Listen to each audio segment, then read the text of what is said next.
Hi guys! ఈ video అయితే నాకు చాలా అంటే చాలా స్పెషల్. వీళ్ళందరూ నాకు కొలీగ్స్. యాక్చువల్‌గా కొలీగ్స్ అనడం కంటే నాకు ఫ్రెండ్స్ కంటే చాలా ఎక్కువ వీళ్ళు. ఏదైనా happy moment or sad moment ఉంటే షేర్ చేసుకుంటే ఒక్క పర్సన్ ఉంటే చాలంటారు కదా! నాకైతే ఇంతమంది ఉన్నారు. వీళ్ళలో నాకు చెల్లెళ్ళు ఉన్నారు, బెస్టీస్ ఉన్నారు, ఇంకా లవ్ బర్డ్స్‌లా ఉండే నా రోజ్ కూడా ఉందనమాట.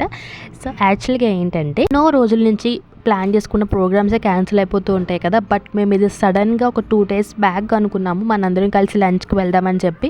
ఫర్ ద ఫస్ట్ టైం నేను ఔటింగ్‌కి వెళ్ళాను. అంటే ఫర్ ద ఫస్ట్ టైం కూడా అనుకున్నట్టుగా జరిగిందనమాట. మేమైతే అందరం లంచ్ టైంకి మండికి మీట్ అయ్యాము. ఈ రెస్టారెంట్‌కి రావడం కూడా ఫస్ట్ టైమే. కానీ మాకైతే టేస్ట్ అంతా చాలా బాగా నచ్చింది. మండి కూడా ఎవరైనా ప్లేట్స్‌లో తింటారా గైస్? మేము సెపరేట్ ప్లేట్స్ తెచ్చుకొని తిన్నాము. అది స్పెషల్ అన్నమాట. కానీ టైం ఎట్లా అయిందనేది అస్సలు తెలియలేదు. లంచ్ చేసాము, మాట్లాడుకున్నాము, నవ్వుకున్నాము. చాలా ఫాస్ట్‌గా అయిపోయింది టైం అయితే మాత్రం. మళ్ళీ వీళ్ళతో ఔటింగ్ పెట్టాలంటే ఇంకొక 1 ఇయర్ ఆగాలేమో.